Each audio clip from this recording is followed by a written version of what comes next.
Is your debt causing you sleepless nights? Knock your debt out with Debt KO. And your debt won't be the only thing keeping you up at night. Debt KO, free, impartial advice on all your debt.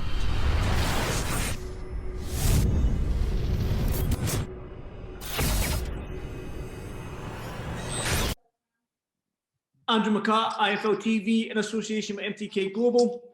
Delighted, as always, to be joined by Mick Conlan. Mick, normally when I interview guys, I normally say, how are you? But we've seen the pictures that you've put up on Instagram and Twitter that you've sustained I wouldn't say a wee injury, but you've sustained an injury. Can you just break down what happened and stuff like that? Yeah, I've sustained a grade 2 ankle injury. I've completely ruptured my ATFL. I've split my CFL and just done a good bit of damage around the cartilage and sorry, not the cartilage, around the joint and stuff and the capsule of my ankle. I was just finished sparring, had a great spar and stuff, and then I was doing a leg circuit and doing step overs on the bench, and I came down off the bench and ended up hitting the foot of the bench and inverted my own foot and thought I'd snapped my ankle.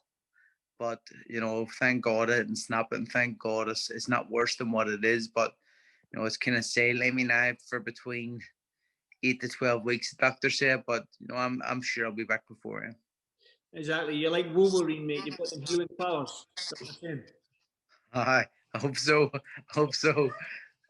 The thing is, as well, you released a tweet on Instagram saying that big fight news was coming and stuff like that. You did obviously release the name of who you were fighting. Can you say who you were fighting and stuff like that, or do we still have to wait? Yeah, listen, I'd agreed to fight Usyk Dogbo. And you know, it was something that I was really looking forward to. I believe it was a fight that, you know, would have been set me kind of up on the kind of stage for the world title fight. Even though that was going to happen anyway, I think that was a kind of coming out party type fight where I could go out and show, you know, how good I know I am and how good I want to show I am. That's the thing, that fight was going to end the year for you in style in terms of announcing yourself on the world stage.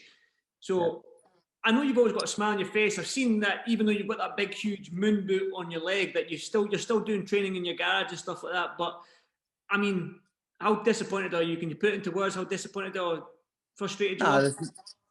I was devastated. You know, the night it happened, everything was all right that day, and then I kind of had a fair idea of how it was going to go, and I was still kind of okay, but you know, it was what it was. There's nothing I could do. But I woke up at like 3 a.m. in like serious pain. And the realization of it all kicked in. You know, I was already in camp for 6 weeks near. Sparring was going great. My weight was in the best place it's ever been, that far out from a fight. And 122 was like going to be on point. I was also sparring great. My fitness was, you know, higher than what it's been at that stage. And, you know, everything just seemed to be going perfect. And it kind of had an abrupt ending with me fucking twisting the ankle. But, you know, I dwelled on it for a few hours that night when I was laying in bed like 3 a.m. And then, you know, I kind of just realized that no, everything happens for a reason.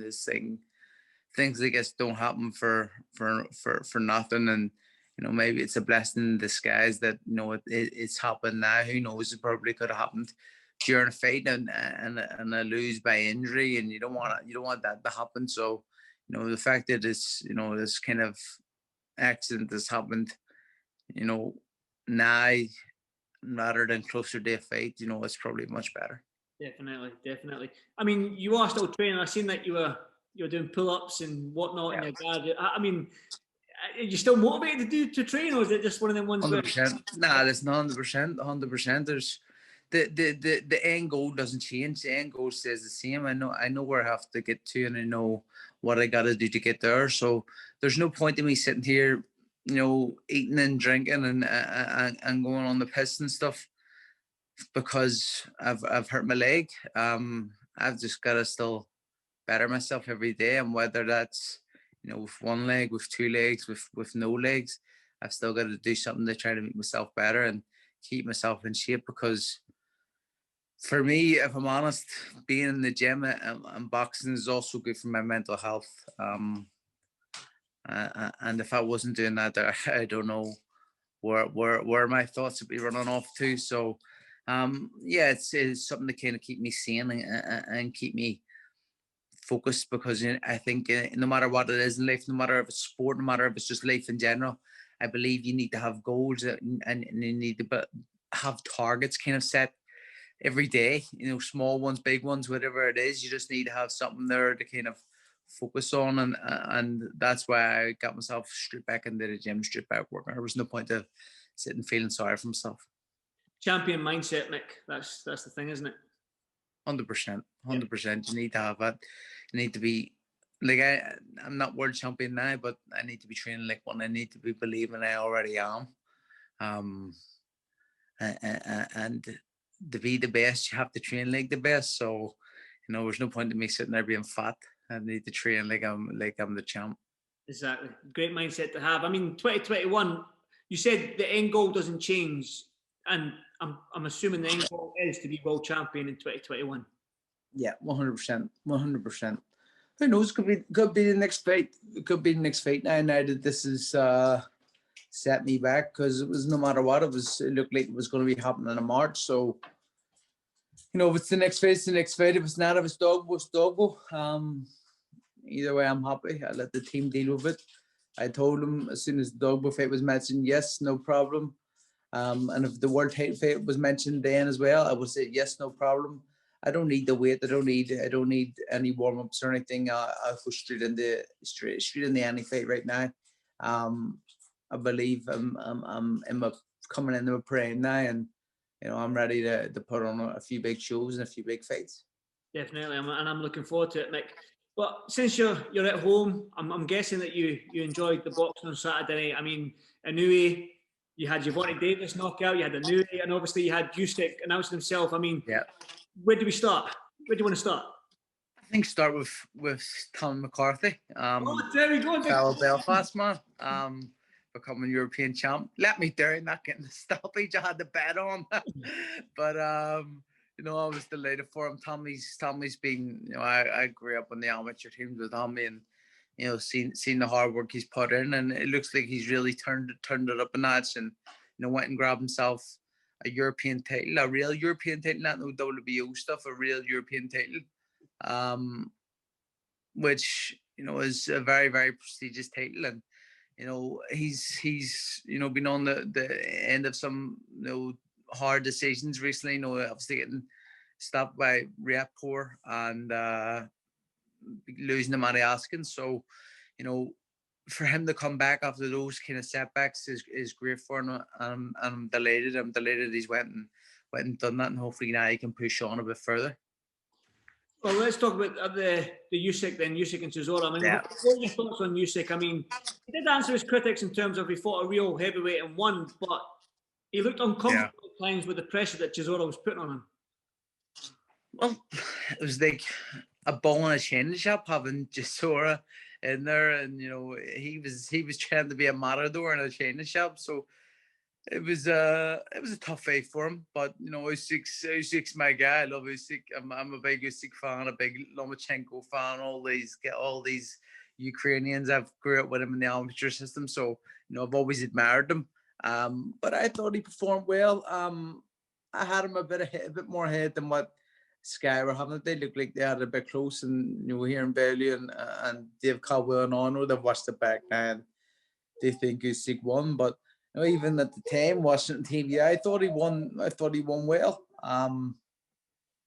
So I think I thought it was a good performance against someone who was just fighting like it was his last fight, fighting like it was everything was on the line, and a big strong guy.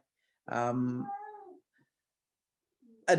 think he struggles with the bigger guys, definitely. Your Wailers, your Furies, your Joshuas. But out of all three of them, I think he would have more success against Joshua than the rest. But still, it'll be a very, very tough hill to climb for him. Definitely. Well, though, again, it was a busy weekend at the weekend in terms of fight night. I just want to get your thoughts on Gervonta Davis. I mean, knockout of the year. Guy's a freak. He's a freak. He's a freaky power. He's a scary dude, man. Yeah, in my opinion, knockout of the year. I think it beats the Povetkin one. I know I've seen people trying to justify that, Povetkin was down twice and, the reason he got up and knocked him out was the reason he was knockout of the year. I don't think that matters. I think, the way people go down and the shot that lands, for me, that one just looked a bit more special. Than Povetkin's it just whipped it. It was like he whipped a nuke and it just kind of blew off his head. And he was down, he was hurt big. He was down for a long time. So thankfully Santa Cruz is back up and is okay. Definitely. And a quick word on Inoue, a stablemate of yours in terms of Top Rank. So special fighter as well. Special fighter, definitely in top 3 pound for pound. Well, top 5. I don't know, top 3. Top 3 is always going to be hard, isn't it? Mm. No, I definitely have Crawford, Canelo, and possibly Inoue or Usyk in the top 3, 4. It's hard to it's hard to split. It's hard to split them. I can't pick a number 1 really at the minute. But I think he was in against a tough character in Jason Maloney. He's a brave Aussie. The Aussies are always tough and brave. But Inoue is just, coming from 108 pounds up to 118 there, and he's still carrying that ferocious power and speed. But for me, the thing that stands out most of it all is his timing. How he times, and it's just like it's all off the kind of off beat. It's just like bang, not expected. A great little fighter, and who knows how far he can go. Definitely, it was a great weekend for boxing, and I enjoyed every single fight this weekend. But final question before we go, Mick. I know the real doctor has given you 8 to 12 weeks for recovery, but what does Dr. Conlan? What do you expect? When do you expect to return? To be honest, I think I'll be back. Running within 5. That's my aim. I think I'll run. I think I'll run within 5. There we go. Dr. Conlan has spoken. I hope not. If it's too soon, I'll not do it. But I think if the right kind of rehab, which I'm already started, I've already been on that, and I take that stuff serious. With the right rehab and the right mindset, I think I can get past the kind of prognosis of what they think, and what I can do will be different. Well, Mick, I wish you a speedy recovery, mate. I was looking forward to the dog bowl fight, and I was looking forward to the fights, but I was definitely looking forward to that fight. I was going to announce you into the world stage. But like I said, speedy recovery, mate, and thanks for doing this for FL TV, and hopefully I'll catch up with you soon. Cheers, on it. Cheers, Mick. No worries. Cheers, mate. Appreciate it. Is your debt causing you sleepless nights? Knock your debt out with Debt KO. And your debt won't be the only thing keeping you up at night. Debt KO, free impartial advice on all your debt.